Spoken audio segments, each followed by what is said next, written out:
Vitamin D کی کمی کی شکایات کے ساتھ جو ہے وہ بہت سے مریض پریزنٹ ہو رہے ہوں گے آپ کے پاس بھی. تو وائٹامن ڈی کی کمی کی علامات کیا ہیں جو سب سے پہلے ظاہر ہونا شروع ہوتی ہیں؟ وائٹامن ڈی عموماً جب بھی ہم کسی پیشنٹ میں ٹیسٹ کرواتے ہیں تو لو ہی آتا ہے، اور عموماً 90% سے ابو لوگ ایسے ہیں جو ڈیٹا میں ہے جن میں یہ لو ہی پایا جاتا ہے. اچھا. جب ہم ٹیسٹ کرواتے ہیں تو اس میں کچھ علامات ہوتی ہیں. بہت سارے لوگوں میں بعض اوقات وہ اور چیزوں پہ ڈال رہے ہوتے ہیں لیکن وہ ڈی کی کمی کی وجہ سے آ رہی ہوتی ہیں. اس میں جو سب سے کامن ہے جسم میں دردیں، کبھی کسی جوڑ میں درد ہے، کبھی کمر میں درد ہے، کبھی ہاتھوں کے جوڑوں میں درد ہے، گھٹنوں میں پین ہو رہی ہے، یہ وائٹامن ڈی کی ایک نشانی تو یہ ہے. اس کے علاوہ آپ کا جو دفاعی نظام ہے وہ کمزور ہو جاتا ہے اگر آپ کی وائٹامن ڈی کی کمی ہوتی ہے، جس سے آپ کو بار بار انفیکشنز ہو رہے ہوتے ہیں. آپ کو سپوز کبھی چھاتی کا انفیکشن ہو رہا ہے، کبھی گلا خراب ہو رہا ہے، کبھی کوئی انفیکشن ہو رہا ہے. اگر آپ کو بار بار انفیکشنز ہو رہے ہیں تو یہ بھی آپ کی وائٹامن ڈی کی کمی کی ایک نشانی ہے. اس کے علاوہ کچھ لوگوں کو بہت زیادہ فٹیگ ہوتی ہے، یعنی کہ نیند بھی پوری کر رہے ہوتے ہیں، باقی سارے کام بھی کر رہے ہوتے ہیں، وائٹامنز ویسے روٹین میں لے رہے ہوتے ہیں لیکن ان کا ڈی کم ہونے کی وجہ سے ہر ٹائم تھکے تھکے رہتے ہیں. کوئی بھی تھوڑا سا کام کرتے ہیں تھک جاتے ہیں، تو یہ بھی نشانی ہے کہ آپ کا وائٹامن ڈی کم ہے. اس کے علاوہ کچھ بیماریاں اس سے ریلیٹڈ بھی ہو سکتی ہیں جو ٹریگر ہو سکتی ہیں. اس میں آٹو امیون ڈیزیزز ہیں جو کہ آپ کے جسم کا دفاعی نظام جسم کے خلاف عمل کرنے لگ جاتا ہے، ان میں بھی وائٹامن ڈی کی کمی ان کو ٹریگر کرتی ہے.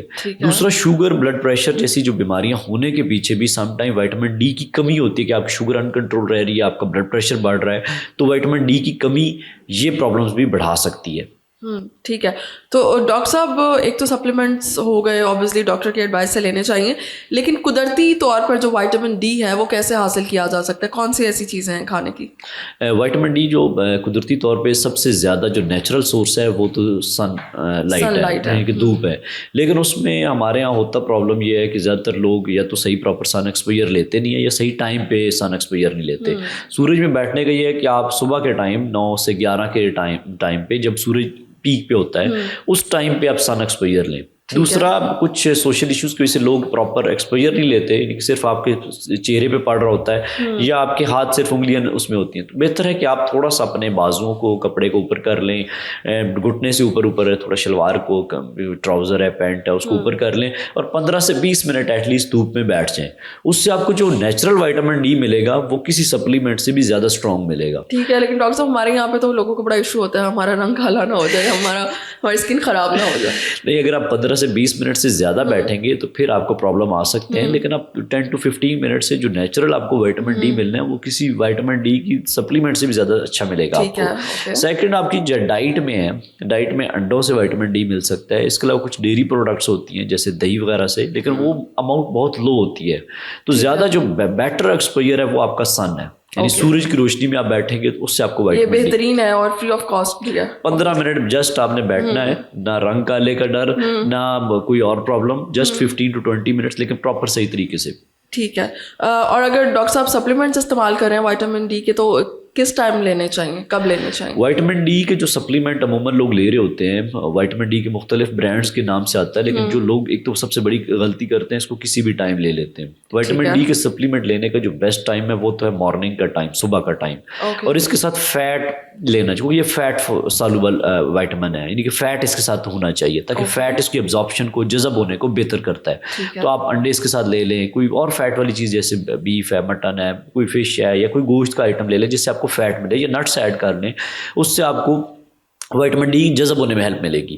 اس کے علاوہ وائٹامن ڈی اکیلا لینا بعض اوقات آپ کو نقصان بھی دیتا ہے، کیونکہ یہ آپ کی خون کی شریانوں میں جا کے کیلسیفیکیشن کو بڑھا سکتا ہے، یعنی کہ خون کی شریانوں کو بلاک کرنے کا سبب بھی بن سکتا ہے. تو اس کے لیے جو 3 کو فیکٹرز ہیں، یعنی کہ جو اس کو ہیلپ کرتے ہیں جذب ہونے میں، وہ لینے ساتھ بہت ضروری ہیں، جس میں میگنیشیم ہے، وائٹامن K2 ہے. وائٹامن K2 کا مطلب یہ ہے کہ اس نے آپ کی جو کیلشیم یا کیلشیم خون کی شریانوں میں جذب ہونے کی بجائے اس کو ہڈیوں اور دانتوں پہ پہنچانا ہے.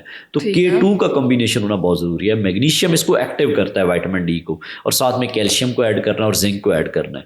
تو اگر یہ آپ کے کسی بھی سپلیمنٹ میں یہ 4 چیزیں موجود ہیں تو پھر وہ وائٹامن لیں تاکہ وہ آپ کے وائٹامن ڈی آپ کو فائدہ دے نہ کہ نقصان دے. بہت سارے لوگ وائٹامن ڈی بلا وجہ لیے جا رہے ہوتے ہیں، لیکن ان کا وائٹامن ڈی جب ٹیسٹ کرواتے ہیں وہ لو آتا ہے. اس کی ریزن یہ کہ یا تو پراپر صحیح ٹائم پہ نہیں لے رہے ہوتے، یا اس کے ساتھ جو سپلیمنٹس اور ایڈ آن کرنے کی ضرورت ہوتی ہے وہ نہیں لے رہے ہوتے، جس کی وجہ سے ان کو وہ فائدہ نہیں پہنچتا بلکہ نقصان پہنچنے کا ڈر زیادہ ہوتا ہے. ٹھیک ہے. تو ڈاکٹر صاحب موسٹلی ویسے ہم نے دیکھا ہے کہ سپلیمنٹس کی جو فارمولیشنز ہیں، جیسا کہ آپ نے بتایا آج کل وائٹامن K کے ساتھ اور میگنیشیم اور زنک کے ساتھ آ رہی ہیں، تو ایسا ہے کہ نہیں موسٹلی بہت ساری فارمولیشن اویلیبل ہے. میں ادھر کسی برانڈ کو پروموٹ نہیں کروں گا, لیکن آپ اپنے طور پہ اپنے ڈاکٹرس کے مشورے سے کوئی بھی اس طرح کا سپلیمنٹ یوز کریں جس میں یہ ساری کمبینیشن علیحدہ علیحدہ سے لینے کی تو ضرورت علیحدہ نہیں آتے, وہ ایک ہی ٹیبلٹ میں یہ ساری چیزیں ایڈ آن ہوتی ہیں. ایگزیکٹلی. اچھا, اور دوسرا میں پوچھنا چاہتی ہوں کہ وائٹامن ڈی کی ٹیبلٹس ہیں, اس کے علاوہ انجیکشنس بھی اویلیبل ہوتے ہیں, تو کس کو ٹیبلٹس لینی چاہیے, انجیکشن لینی چاہیے, کیا چیز؟ دونوں کی ایک جتنا کام کرتے ہیں, یعنی کہ آپ انجیکشن لیں یا پھر آپ ٹیبلٹ لیں. بعض اوقات انجیکشن تھوڑے سے سستے ہوتے ہیں یا ٹیبلٹ تھوڑی مہنگی ہوتی ہیں, تو وہ فیکٹر ضرور ایڈ ہو سکتا ہے. ادروائز لائک ٹیبلٹ لیں یا پھر آپ انجیکشن لیں تو اس میں کوئی لائک پرابلم نہیں ہے, دونوں ایک جتنے افیکٹو ہیں. دوسرا کچھ لوگ اس کو پریشان رہتے ہیں کہ دودھ میں ڈال کے لیں یا پانی میں ڈال کے لیں. اگر آپ نے ساتھ کوئی فیٹ والی کوئی چیز کھا لی, اگر آپ سپوز ٹیبلٹ لے رہے ہیں تو ساتھ فیٹ والی کوئی چیز کھا لی ہے, جیسے میں نے مثال دی ہے, تو پھر آپ کو لائک انڈے لے لیے, کوئی نٹس لے لیے, کوئی گوشت کی کوئی چیز لے لی, تو مکھن لے لیا, تو اس سے آپ کو ڈی ویسے ہی ابزارب ہو جائے گا.